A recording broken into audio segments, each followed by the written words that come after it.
Hey everyone, welcome to the Healing Lounge, a channel dedicated to exploring holistic health and wellness. We'll be in conversation with practitioners, organizations, nonprofits, anyone who explores holistic health, empowering mind, body, and spirit, sharing that love and sharing that knowledge and wisdom to all of their clients. We are here to guide, ignite, and unite for a better tomorrow. Thank you again for joining us, and let's tune in to see what we have in store for you. Enjoy.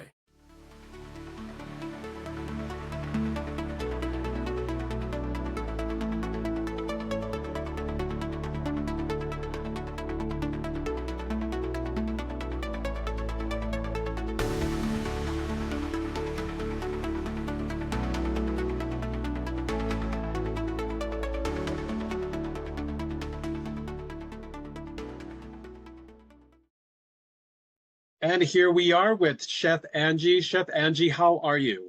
Today I am good. I am good. It's been a wonderful day. I finally got to prioritize a little bit of rest today. Went to go run errands, did some grocery shopping, and am excited to be able to actually cook my meal preps later on tomorrow. Really quick, I just wanted to let everyone know that your food, and I tried your food on many occasions, your food is amazing. It's beautifully made and it has such a high vibration. Thank you so much for everything that you're doing in that realm. Thank you. Thank you so much. I really, really do my best to infuse all of the things that I do with attention, care, and love. That's amazing. So, yeah, tell us a little bit about where your journey began. Okay. When I guess we'll start back to when I was 13, because that was really a canon event for me. So when I was 13, my friend at the time, who is still my friend, um, was already vegetarian. And that was just the life that she lived. And she introduced me to tofu for the first time, which I thought it was disgusting the first time I ate it. And then eventually just kind of guided me towards trying new things. And I remember one day, for whatever reason, and I don't even remember the context in which it was brought up, she said, "I bet you can't be vegetarian." And I said, "I bet you I can." Was really, I think we bet like a penny or like $1. It was just so obscene. But that one decision changed the rest of my life. So shortly after doing my best to uphold my bet, I went home and I told my mom, I was like, "Mom, I'm vegetarian now. I don't eat meat anymore. I'm not going to eat meat anymore ever again." And she was like, "Oh, okay. Well, what are you going to eat then?" And I was like, I don't know. And so her and I decided to think about some stuff. I did a little bit more research on the kinds of things that I wanted to eat, because honestly, I didn't have it. It actually ended up being that I ate egg salad sandwiches every day for months because I didn't know what else to eat. And I was like, well, I'm so used to eating Southern Texas barbecue and brisket and ribs and like chicken on the grill and just meat and fried pork chops and all kinds of stuff. And so I was like, wow, I don't even really know what I'm doing right now. And so then I kind of started asking my friend, like, "What do you eat?" And she was like, "Well, sometimes I go to Subway and I get like the veggie sandwiches." Like, okay, I guess I'll do that. And then I realized Burger King had a veggie burger, and I was like, okay, I can eat this. And I was like, this is actually not that bad. And at least, when my family goes out, because, my family and I, being my mom, my brother, and my mom, and my grandfather, we ate out a lot. My mom worked a lot, and it was easy to just go get fast food. And so I ate a lot of Subway. From the ages of like 13 to 15, I ate ungodly amounts of Subway, ungodly amounts of Burger King, and like fat burger here and there. Even though they had a Boca Burger, it was still more expensive than other food places. So like it still was sometimes out of the budget for us. So I ate a lot of egg salad sandwiches, a lot of Subway, and a lot of Burger King because I really didn't know any better. And then shortly after that, I started watching videos about PETA. And that's a whole different rabbit hole of its own, but just really seeing the glimpse of the animal agriculture industry, I was like, oh, you know what? I think I'm going to stay vegetarian because actually I don't think I want to be a part of that anymore. I don't think I want to be contributing to that anymore. And it just became so solidified. And then eventually, you know, a couple years later, more vegetarian options started becoming a thing.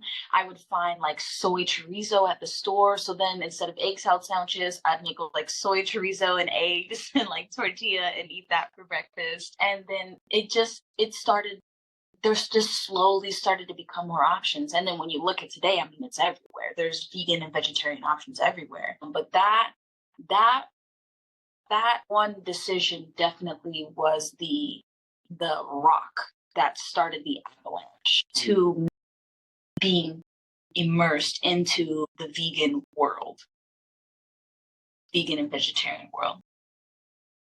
That's amazing. Yes, I feel like a lot of people can definitely relate to your journey on that sense when they switch up their diet, when they find out what's really going on with their food. And it's so funny that you started your journey with a vet. My 13-year-old pride was everything. I was like, you're not what I can't do. I'm going to do exactly that. And it's funny how something like that can actually just shape your present moment, but also your future. Tell me a little bit about what guided you to becoming a chef. So actually around that same time period, I was already interested in becoming a chef. So a couple of family members on my mom's side of the family and my dad's side of the family were chefs and still are in the industry of food and food preparation and management and like recipe development. I wanted to do that when I was a kid, and I had my sights set at 13 to go to Le Cordon Bleu. And I was like, okay, go. I'm gonna learn all of these things about cooking. I think that that's so awesome. And I remember discussing that with some of my family members who were not usually present in my life. And I remember them telling me, that's not really practical. You know, why don't you try something else? Or, you know, what about being a lawyer? Like, you talk really well, you speak really well, and you are, you know, you debate really well. And I just kind of was like, oh, you know, I mean, I guess I can look into that and I can see what that would do for me. And it was kind of just like, oh, okay, you know, that's not really supported. The thing that I wanted to do wasn't really supported. So fast forward, I end up graduating high school by the hair on my chinny chin chin. When it came time to go to college, I was just so lost. I didn't know what I wanted to do. I didn't know what I wanted to major in. I wasn't even sure I wanted to go at all. And I also remember thinking to myself, okay, well, I'm just going to go and I'm just going to figure it out. Because at this point, I had long forgotten about trying to go to culinary school, but I also did not want to be a lawyer either. And so by the time I got to college, I settled with philosophy, and that I am so happy that I did do that. And I'm so happy that I decided to major in philosophy, and that is a whole different ballgame of its own. But shortly after I got my associates, I was going to move on actually to become a teacher. So I was getting ready to get my bachelor's in being a post-secondary education teacher for science. And I came across that because I realized the education system and the way that people are educating is just so flawed, and I want to be a part of the reason why it's different. So I was going through the motions, and I was, you know, I was in class and I was doing all the things necessary to be a good college student and this and that. And then the pandemic hit. A lot of the classes that I needed were far few in between available. And then the ones that were available were ones that I knew I needed to take in person, like chemistry and lab classes that need to be in person. And that just, they made those classes priority for seniors and people who were in the midst of completing just a couple more courses for graduation. And so I just was like, okay, I don't know if I want to keep doing this then. I don't think I want to finish my bachelor's degree. I don't think I want to teach. I don't really remember what it is that I want to do at all. And at the time, I was in a relationship and my partner had expressed to me, why don't you just do what you want to do? And I was like, yeah, but I don't even remember what it is that I want to do. And I meditated and I contemplated, just thought about it for a while. And I was like, is it? And then all of a sudden it hit me and I remembered, I want to cook. I like to cook. This is what I want to do. I enjoy this. I love cooking for my family. I love making random meals. At this point, I have been vegetarian and dabbling into veganism, and I've been making all kinds of things and I've been feeding myself. And every time I go places and feed people, like people enjoy it. So what am I doing? Because when I was in school to get my associates, my philosophy degree, I kind of already started dabbling in meal prepping because I was meal prepping for like some of my friends and I was meal prepping for myself. And they're like, wow, this is vegan. Like, wow, this is vegetarian. Like, I would have never thought that. And I was having a blast doing it. I wasn't really thinking about it. I just was like, that was just something that I liked doing. And I was making a little bit of extra side cash while I was in school. And I just thought it was fun. And so then in that moment, I was like, okay, I'm going to drop out then. I'm not going to be a teacher. I don't want to be a teacher. I want to be a chef. And then I remember, and for me, that was a reconciliation with my old self and the dream that I had at that point in my life. So I decided to take the plunge and I dropped out of school and my family was like, what? And I was like, I don't want to do that. I don't want to do that. I want to do what I originally wanted to do. I want to cook. I want to go to culinary school. I want to be enrolled in culinary school. So the following year after the pandemic, actually, I think it was 2 years. So 2 years after the pandemic, I finally enrolled in culinary school. And actually, it was a plant-based culinary program. And I was so excited for that. It was definitely something that I would have never dreamed to be a part of because when I was thinking about going to Le Cordon Bleu at 13, they didn't have, plant-based programs. It was just, I was going to learn all the cooking. And mind you, it's always good to have those kinds of skills. But I was just so, so excited to be immersed in a journey that I was already on and then fine tune the skills that I already have. And so I bit the bullet. I dropped out of school and I enrolled in a plant-based culinary program. And that was a beautiful journey up to that point. And then I ended up graduating and I have learned so much from that program. But that right there, that was that was a special time. Wow, what a journey, right? And knowing that you wanted to do something around revolving around food at such a young age, and kind of feeling out what resonates with you, going to want to be a teacher to then going into plant-based culinary school. That's amazing. How was that experience? You know what? It was a little interesting. So the program that I went through was through a school called Escoffier, and they have 2 locations in the United States, one in Colorado and one in Texas. And the one based in Colorado was the school that offered the online program. So my education was actually online. And when I first signed up for that, it was kind of like, you're cooking and it's online. Like there's a lot of reservation there. Like, is that even worth it? Like, that's kind of weird. How will I know that I'm doing what I'm supposed to be doing? And so I ended up talking to some advisors about the program and how their classes worked. And honestly, I was very pleasantly surprised by the entire program. It was an 18-month program And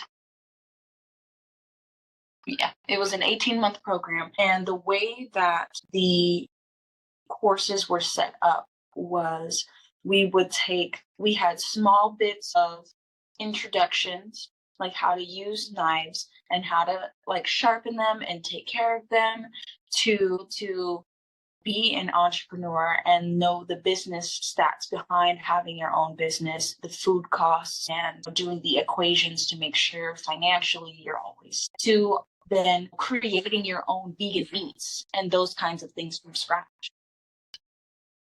And it was very cool. It was very, very cool. So, for example, when we would have an assignment, let's say 1 week I made some ribbon pasta. So we had to make the pasta from scratch and the marinara from scratch. So we would get a week to do the lesson. And in that week, we would look at the history of where some of that food came from. We would have 2 different classes during the week to talk about the procedures and the methods and the mise en place and, kind of going over any potential mishaps or places within that recipe that usually messes people up or trips people up. And then when we went to turn in our assignment, we would have to take a picture of almost every single step. I'm talking about the way I held the knife, to what like the pieces of the onion look like, the dice of my onion, how long I was boiling something in the pot itself, before and after I put something in the pot, and then making the noodles. We would have to take a picture of all of the ingredients. Then I'd had to take a picture of mixing like 1 or 2 ingredients together. And then I would have to take a picture of like when the dough finally formed. And then I would have to take a picture of after the dough had rested and chilled. Then I would have to take a picture of rolling the dough out. Then I would have to take a picture of folding the dough so that I can cut it into the noodles. Then I would have to take a picture of the noodles after they were cut. Then I would have to take a picture of the noodles in the boiling water. And then I would have to take a picture of the noodles after they came out of the water. I mean, it was very, very attention to detail. The feedback that we got from the professors was, after they looked over all of your photos, it would be something along the lines of, oh, okay, I saw that when you mixed the dough together, there wasn't enough water, like that dough looked a little dry. So that's why when you went to go cook your noodles later, some of them looked cracked or some of them looked a little broken. And it was they would give you video feedback.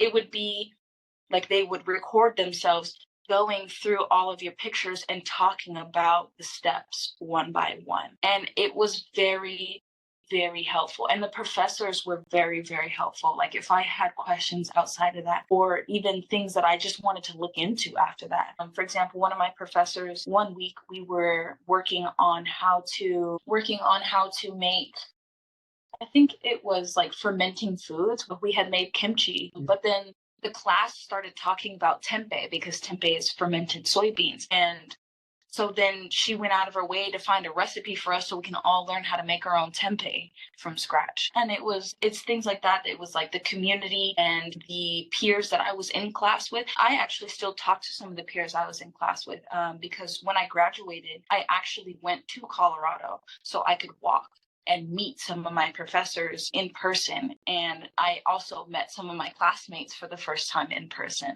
And the whole program was just super stellar. I really loved it.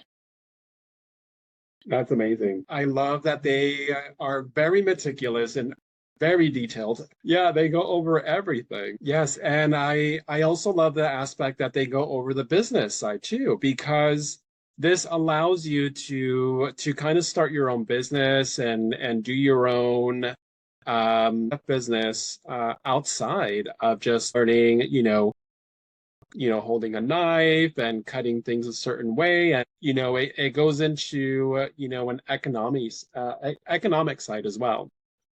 So tell us a little bit about Garden Bites. Okay, so backtracking a little bit, when I was in college meal prepping for some of my friends, I came into contact with a friend of mine, and him and I decided to start doing events in the community. He was really gung-ho about it. And so secured a building, and he secured all of the people in the community who would want to be a part of that. It was a very like art-centered, people who had recycled collectibles and their own clothing brands and anything in the field of art and creation and expressing yourself through music and through really everything, jewelry making, you name it. And I remember him saying to me one day, he said, well, why don't you come serve food here? And I was like, really? Yeah, sure. Yeah. Okay. Yeah, I'll do that. That sounds really fun. And so no one's to me about how any of that worked. He literally made food. I pulled up with a little table and I had a little sign on it. It was like, here's some food. Yeah, like it's $3 for the plate. I made it. Do you want this? Do you like it? Let me know. Eventually, the more I started to do that, the more people were expecting me to show up and the more people were looking forward to me being there. And then I was like, wow, okay, this is a little different. And then I remember coming into contact with a business, shout out to the Happy Earth Market. They had an event and they said, why don't you come serve food here?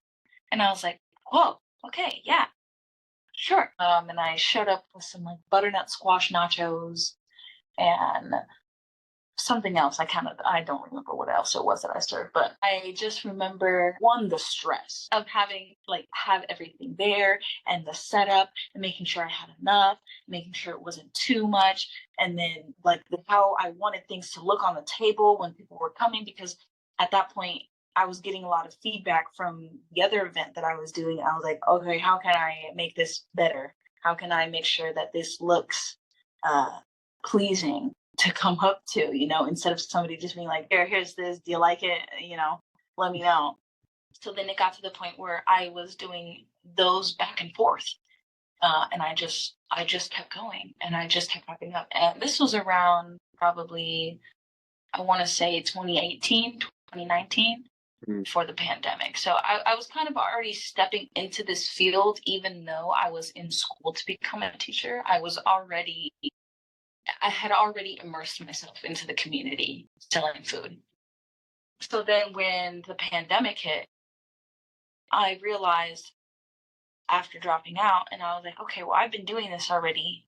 Let me think about what this actually means to really step into this. So then I got my business license, then I got my permits, then I secured more spaces to show up to. I was popping up at markets more. And I was like, oh, this is it. Like, this is what I should be doing. And I was like, what am I going to call this? Like, I don't have a name for this. And, one day I was just sitting and I was contemplating. It literally came through a meditation, like Garden Bites. And I was like, okay, that's it. That's my business. That's me. I'm Garden Bites. Garden Bites is me. I'm going to show up that way. I'm going to be in the community that way. And then I legitimized everything. And then literally a month after that is when and then I spent all that money on my licensing and all of that. And everybody went inside. I was no longer doing farmers markets. I was no longer going out into the community because nobody felt safe to go out into the community anymore. And then I was like, man, what do I do now? And so that whole year, I wasn't really focused on it anymore. I just was like, okay, nobody is getting meal preps anymore, or at least not enough to sustain myself. And at the time, because I was in school and my father was a part of the service, he was in the Marines, I was getting paid to be in school. And now that I wasn't in school, I just had no income. And then I had no job. Now I had no money coming in and my business wasn't sustaining me. So I was like, okay, I have to get focused and I have to go back into the practical world. And not that I wasn't already in it, but I needed to be able to sacrifice what I wanted to do to get what I need. at this point, because now it's about my needs, not about my wants. So then I started doing like DoorDash and Uber Eats and Grubhub, and I was doing odd and end gigs and jobs because at that point people weren't really looking to hire new people anywhere, and not a lot of businesses were out and about. Honestly, I did not want to work in fast food again because I did that once and I wasn't going to do it again. And I started freelancing. I was contracting. I was driving around. I was delivering people food. And because I was delivering food, that was a necessity during the pandemic. People were ordering stuff because they were at home, or they were ordering groceries because they were at home and now they have all this time to cook. And so I did that for a while. And then eventually I ended up working for a breakfast house. Shout out to Your Way. And that was fun. Working there really re-sparked my passion for like wanting to own my own business in the food industry and the way that it works and how it is, because they are small, family owned, and watching them run their business was so inspirational for me. And I had such a blast working there and cooking food and being with the guests and like being the front of the house and being back of the house and just doing anything and everything I could get my hands on to suck in all of the knowledge that I could. There was a point when I was working at the breakfast house where I was offered to have my own little small pop-up out of their kitchen. So then Garden Bites was on Uber Eats and DoorDash and Grubhub it was a very small window of time. It was probably like 2 months out of my time there that I was selling food there as well. And I had probably a total of like 3 customers out of that whole window. But it was a glimpse into my future. And then about 9 months of me working at the breakfast house, people started to go outside more. Farmers markets were opening back up. And then I ended up securing a gig cooking at a farmers market every weekend. So then I eventually left the breakfast house. And when I was popping up at this farmers market every weekend, I was like, okay, this is what I miss doing. I miss being able to come out and bring my own recipe and bring my own menus and show up and show out to the community and network with these people. And then sometimes I would have opportunities where some of my customers from the farmers markets were like, hey, can you cook for me at my house? Hey, can you send me this recipe? They like, if I wasn't there one week, they would message me personally. It was like, hey, we missed you at the farmers market this week. We were really looking forward to eating your buffalo chicken sandwich. Like, where are you? You know? And I realized, I was like, wow, like this is so crazy. This is so crazy to see. So then I was finding more farmers markets. I just kept finding more farmers markets, and I would pop up, and then my menus would get bigger and my customer base would get bigger. And then it got to the point where I had popped up at a farmer's market once, and I was so busy, I sold out of everything, and I was so stressed that I was like, oh my goodness, this is a lot. Like, I don't know if I accidentally bit off more than I could chew. So I was like, okay, maybe I ought to slow down on the farmers markets, because I have to remember it's just me. It's just me prepping. It's just me transporting. It's just me setting up. It's just me breaking down. It's just me cleaning up. And eventually it got to the point where I was working like 12, 15, 16-hour days, which that's normal in the food industry. Even now with my job, I work 12, 15, 16-hour days. And so I was like, okay, this is getting to be kind of a lot. I think I also need to step a little bit back into getting a 9-to-5, because this is fun and I enjoy doing this, but it's also not paying all of my bills. And then eventually I got into a car accident during that time. So then I stopped doing farmers markets because I didn't have a lot of transportation to get there. So then eventually the following year, now we're moving into 2022, and I was working, I was doing my thing, I was in culinary school online, and now that I was back in school, I was getting paid to be back in school again, and so I had income, and I was kind of just using my time to be in school. And all of a sudden, somebody reached out to me on Instagram and was like, hey, I work at a private school, and we would love to have you cook vegan food for these children. A shout out to Mojave Springs. And I was like, what? Yes, yes. And so I contacted them. They set up an interview for me. I went down to meet everybody, and I absolutely adore that school. I adored working there. That was my first long-term secured contract as my own, as an entrepreneur. And that was so exciting for me. That was such a milestone. You know, I'm used to all these short-term gigs, short-term here and there, seeing new faces all the time. And now I'm secured a contract for a whole school year. And that was just so mind-boggling. My coworkers at that school, that was the most, in my opinion, spiritual place that I've ever worked at and been in proximity to. And that really kind of solidified my identity in food that heals and pouring my love into creating something that is beneficial and healthy and finding more ways in which the process of being able to teach this kind of thing can be passed on to another generation. Because a lot of kids would ask me, Chef Angie, like, how did you make that? Or their parents would come to me and be like, did you have recipes for that? Like, my kids are coming home asking if they can have what Chef Angie makes, but I tried to make it and they said it wasn't the same. And, you know, things like that. And it was just so,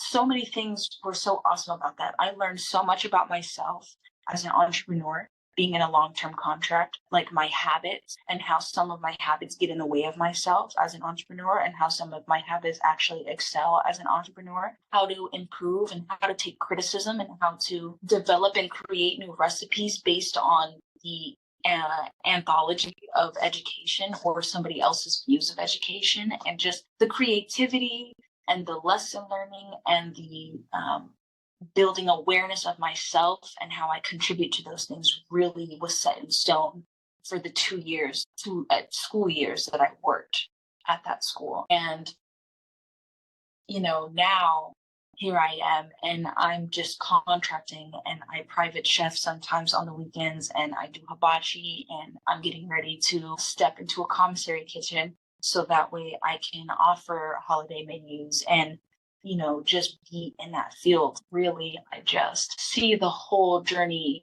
unfold before my eyes of Garden Bites and the process of entrepreneurship. It has really changed me as an individual. Wow, that is incredible. Wow.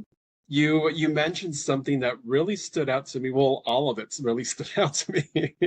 What an amazing accomplishment. That's amazing. I'm so excited for your journey. And there was something that you mentioned about food and healing that really popped. And I wanted to get your professional opinion and perspective on how food heals.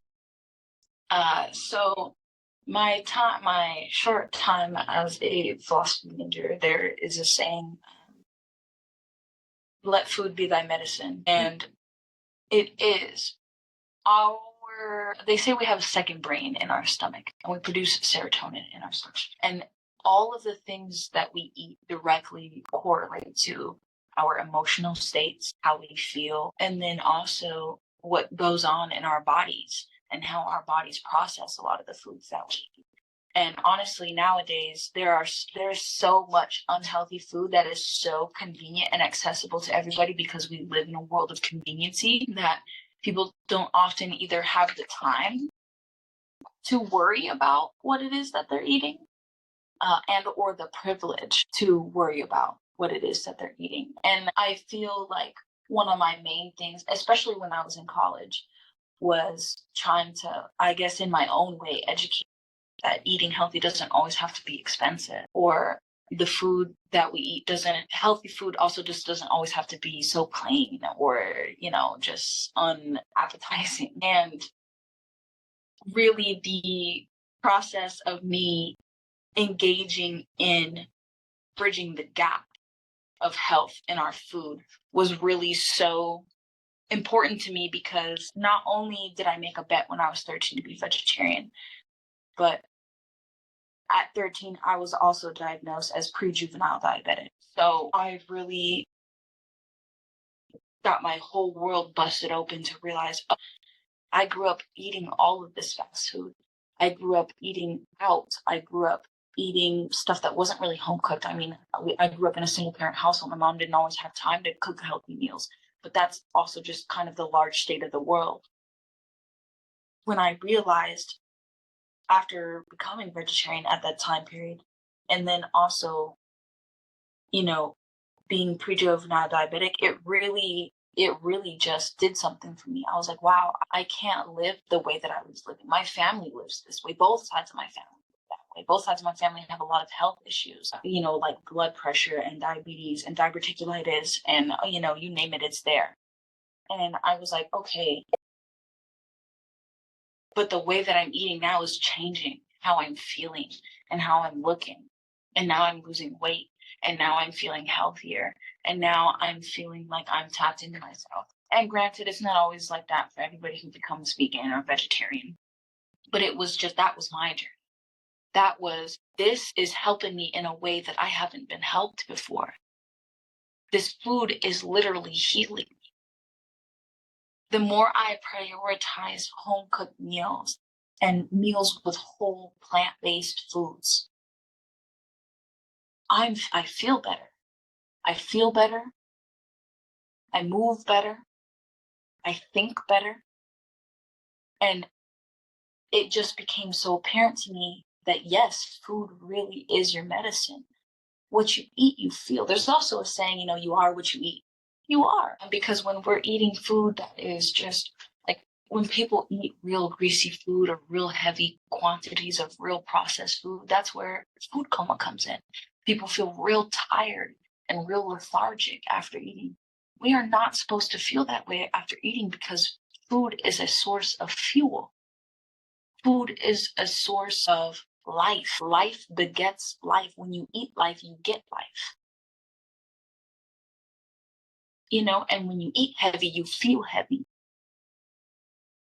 And even in the world of like veganism and the animal agriculture industry, those animals are consistently in states of chronic stress and fear and worry and, anxiety. Now we're consuming that. And we're in constant states of stress and fear and anxiety. And that, to me, is just so plain and simple. What you eat has the capacity to heal you or harm you. And at that point, I realized I just want to keep doing everything in my power to make sure I eat foods that heal me and to teach people the same.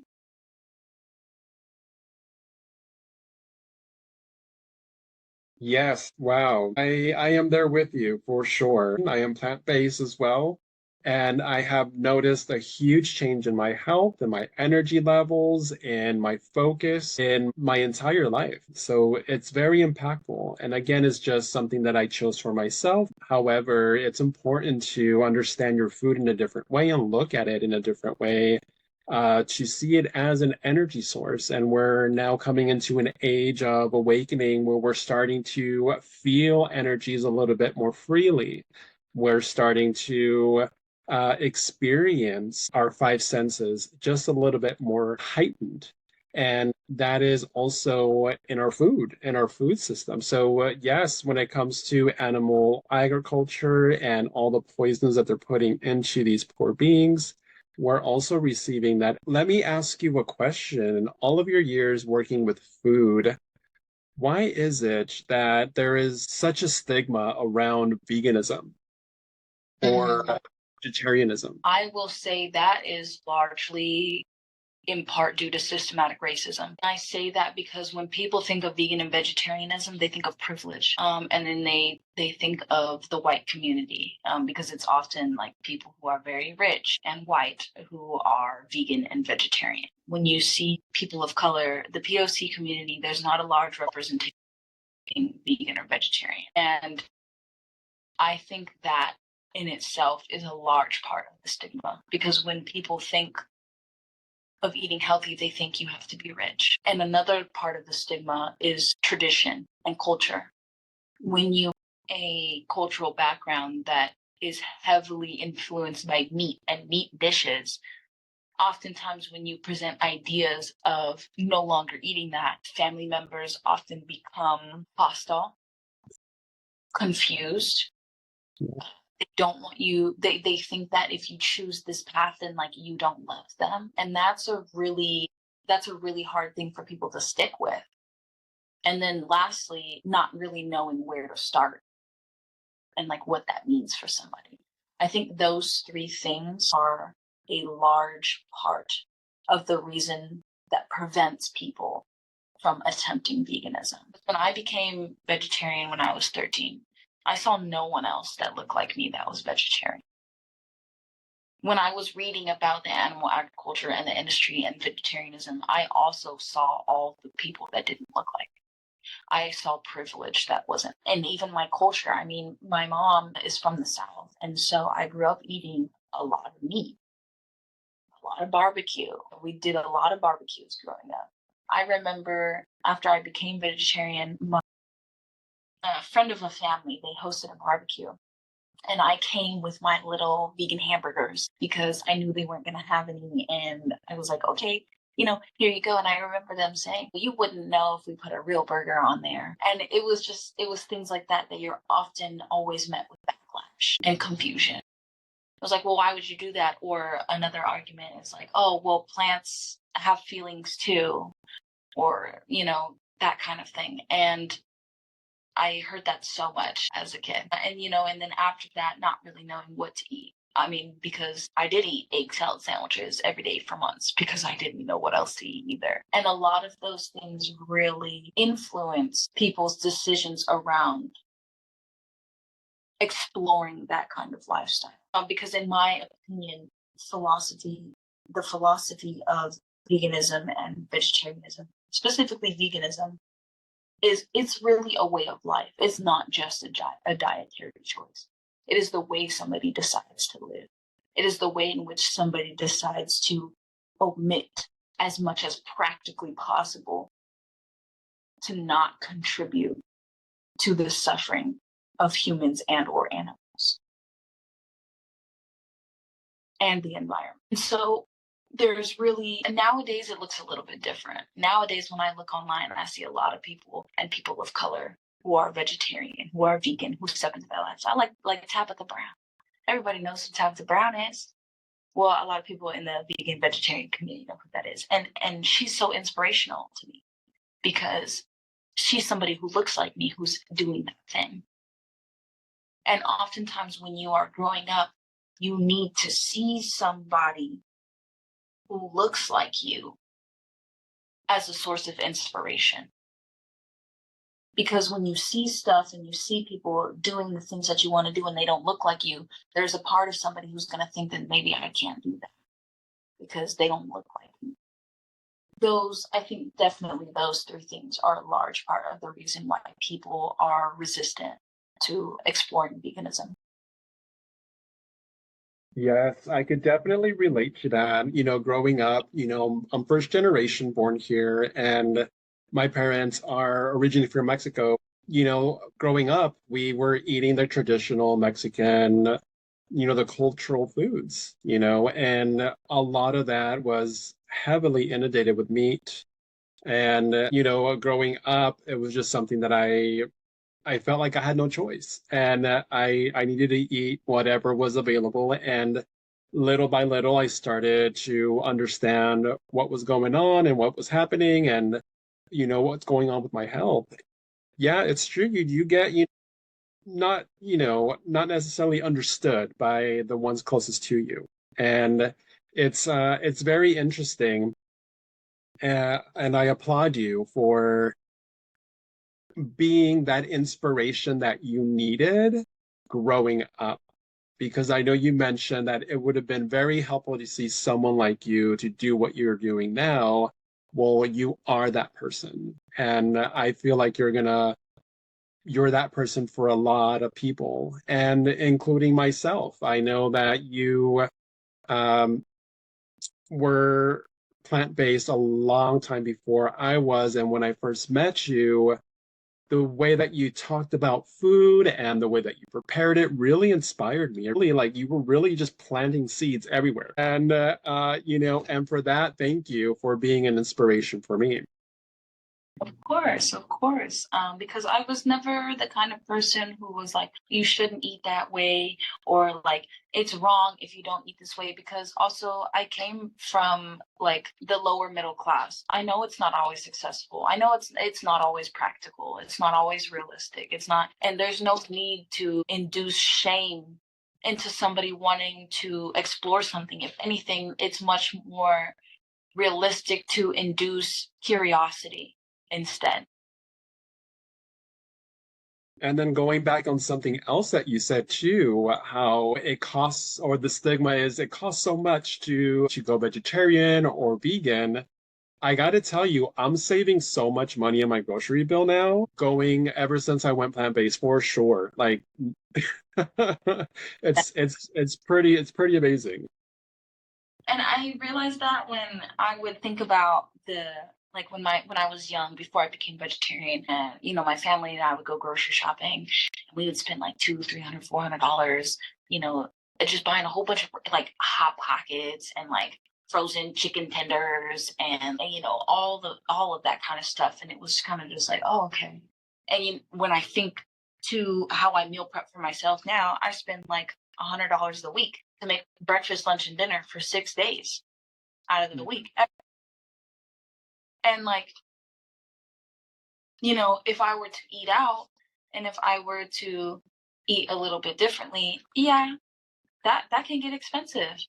Eating out vegan can definitely get expensive. But when you're at home and you're cooking it and you're just getting those ingredients, 9 times out of 10, you have most of that stuff in your fridge anyway. You got rice, you got lentils, you got beans, those are pantry staples, and a lot of grains, all that good stuff. And, it's the most expensive thing, in my opinion, about veganism is really a lot of the fake meats. But there's a huge like split mindset about processed vegan meats. On one end, I really love them because some of them are very, very delicious. And yes, I will eat that. And 2, that is to show people a sense of familiarity. Like when I became vegetarian, I didn't know what to eat, so I ate egg salad sandwiches. When you become vegetarian now, it's like, oh, I'm used to eating tacos, and it's like, well, now there's vegan meat, so you can still make tacos. Like it's a sense of reinforcing a sense of familiarity. It's like, I'm used to eating these certain kind of things. Okay, but now there's a substitute for that. And then, of course, on the other end, yeah, some of the plant-based substitutes have a whole lot of processed ingredients. So sometimes you are just better off eating whole, natural, plant-based food. And the thing is that both of them are still very cool. I think it is so cool, the amount of substitutions that are available now, because that was not available 10 years ago. There are like vegan cheeses, there's vegan fish, there is vegan meats, there is vegan pork, there is vegan like ranch and dairy and ice creams and milk and butters and far few and everything in between. And they're super fun to explore. They're super cool to work with and eat, But again, it's not something that somebody should probably eat every time, because you wouldn't also eat just frozen like chicken tenders every day. So it's really just a balance. But it's the innovation in the vegan industry is really cool. I agree with you on that. And it really says a lot when a fake meat tastes like real meat. Then what does that tell you about the real meat? Yeah. It doesn't really have any kind of flavoring whatsoever. What you're really eating is the spices and the marinades and everything else. It's not about the meat itself. It's about the spices, because otherwise the fake meats wouldn't taste the same way. Exactly. I'll never forget. I was always accustomed to eating Burger King. They had that vegetable patty. And then when Impossible came out, Burger King released the Impossible Burger, the Impossible Whopper. And I'll never forget, I went to Burger King and I was like, oh my God, this is so cool. I'm going to get an Impossible Whopper. I've never seen this before. I've never had Impossible meat. I want to try it. I went, I ordered the burger, I got it, I bit into it, and I immediately started crying. And I immediately started crying because I thought it was a real piece of meat. I had not eaten meat in so long that when I bit into the Impossible Burger, I literally had a mental breakdown and I was crying to my mom to turn right back around to the store because I went inside and I was like, are you sure that this isn't meat? I'm going to be so sad if I accidentally have bit into this burger. And mind you, that's something that I've experienced before where I ate something and then I realized after I already ate it that there was meat inside of it. So I was like, this is PTSD for me. And the lady was like, no, we promise. Like, that's the Impossible Whopper. And I was just so like, what? Ain't no way. What do you mean? What do you and it's things like that where it's like, sometimes it is so similar. You're right. It's really, the people are looking for flavor and texture. That's it. Yep. That is so true. Really quick, I wanted to point out is that who's your friend there? Is my dog Luna. She is a Chihuahua and Min Pin. Before I got her, I was never a fan of Chihuahuas. I was always a fan of big dogs. Still am a fan of big dogs, specifically pitties. But she is my road dog. She goes with me everywhere. We go hiking, we go paddleboarding, we go camping. We adventure together. She is my road dog. Hello, Luna. Oh, adorable. But yes. No, absolutely. Yes. This has been amazing. Thank you so much, Chef Angie. Let me ask you a question about Garden Bites and what you want to do in the future. What are your goals for the future for Garden Bites? So I am working on getting into a commissary so I can start off holiday menus, like menus for Halloween and Thanksgiving and Christmas and New Year's and Valentine's and, brunch menus, and actually also like chakra menus where I'm infusing Reiki and food into a menu to kind of bridge the gap between me being a spiritual and a Reiki practitioner with me cooking, and really bridging the gap. Food is medicine.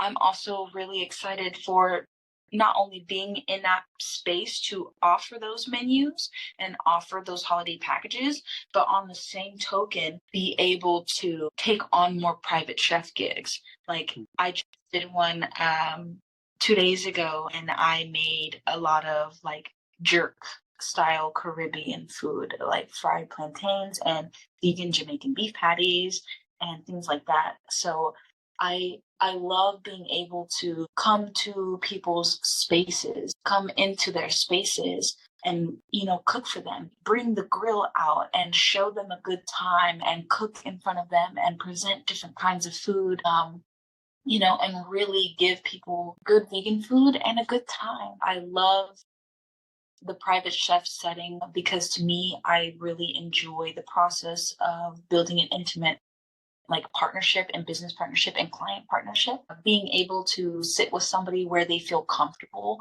and where they feel good and being able to provide good food and a good time it's really fulfilling for me. So right now I've just been stepping into the world of moving on into a space where I can provide both packaged meals, holiday meals, and private chef services.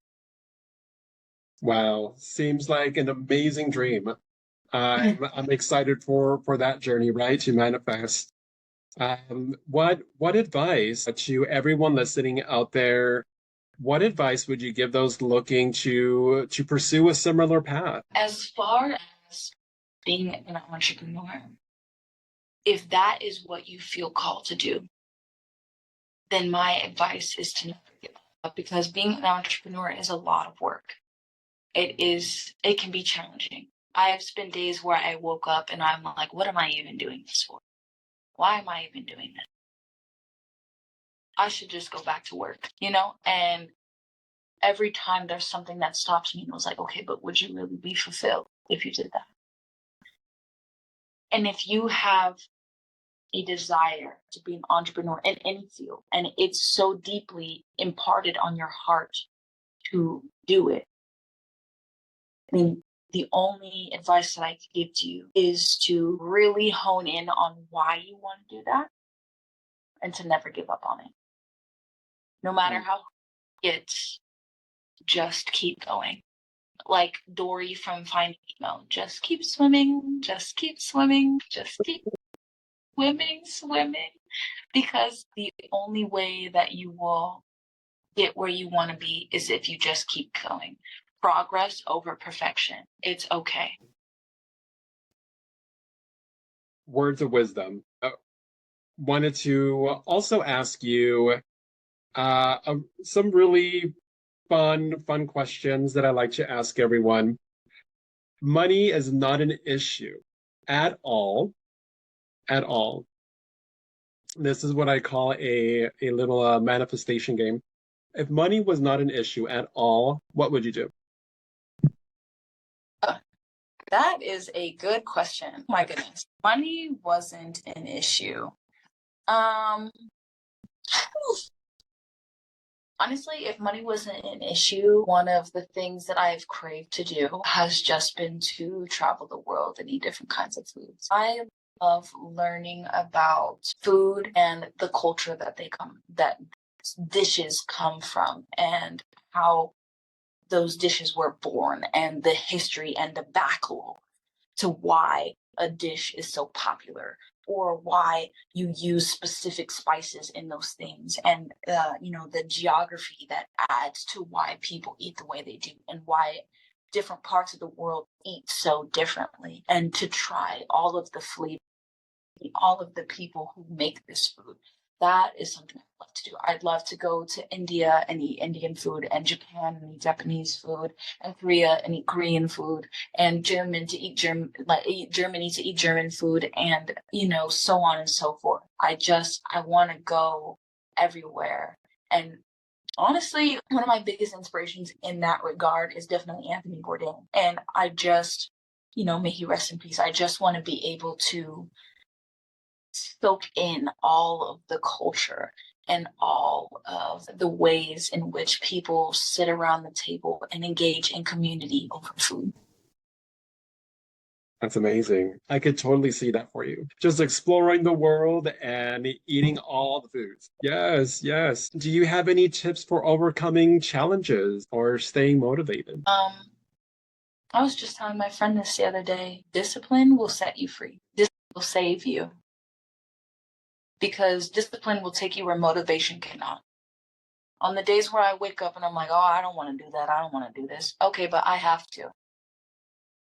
More so than I have to, I get to wake up and do something that can push me further in that direction of where I want to be.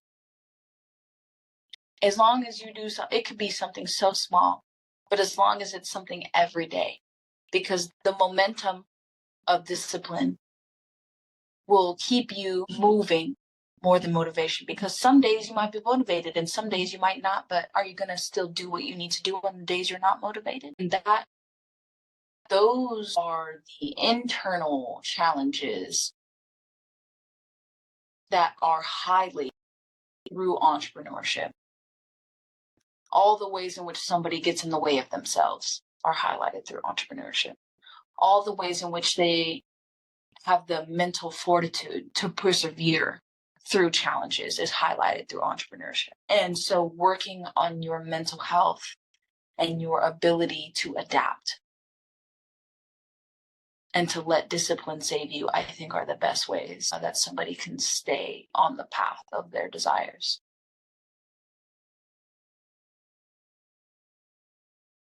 Wonderful. Yes. So inspirational. Chef Angie, I wanted to thank you. I definitely feel like there's a part two to this food series that we are creating right here. I definitely want to hear more about what you have in store for yourself and also learn more about the chakras and food and how all of that aligns with each other. Oh my goodness. I, one, feel so honored to be your first guest on this podcast, and two, am so honored to be a recurring guest on this podcast. There are so many things that you and I can get into and get deep into. So I am just so excited also for the future of this podcast. Thank you, thank you. Yes, definitely. There's going to be a sequel, a trilogy, a prequel. Who knows, right? To this for sure. I just want to again thank you so much for your time. Yeah, if you want to let everyone know how they can contact you, if they want to know more information about Garden Bites, your services, and how to contact you for any kind of food advice. Okay, so as for Garden Bites, GardenBitesLV.com and GardenBitesLV on Instagram is a way to contact through business. As far as my spiritual services, the Foodie Roo on Instagram is how to contact me. And those are pretty much my main points of contact. Awesome. Yes, I will definitely be leaving all of the links below so they can reach you. And they could find out more about what it is, what you do, and why it is that you do. Yeah. Chef Angie, thank you so much. And I am honored that you're my first guest on my podcast. I'm so excited for the future, just as much as I am excited for the now. Before we leave, let's go ahead and leave off on a holistic note, right? What is one thing that you do for self-care, maybe on a daily regimen or on a daily basis? One of the main things I do for self-care is try to go outside. I feel the most in tune and grounded in my sense of self when I spend time outside. And it can just be 5 minutes, 10 minutes. You know, I live in a space where my dog can't go outside by herself. So of course I walk her around the neighborhood, and that, you know, those small points of contact where I can stay grounded really is my biggest form of self-care. And I can tell, you know, if I've spent a couple days and I haven't left my house, I do not feel good. Yes, well, thank you so much again for everything, and I look forward to our next podcast episode. Thank you again, and everyone, feel free to check out her links below. Feel free to like and subscribe and share with anyone that can benefit. Thank you. Thank you.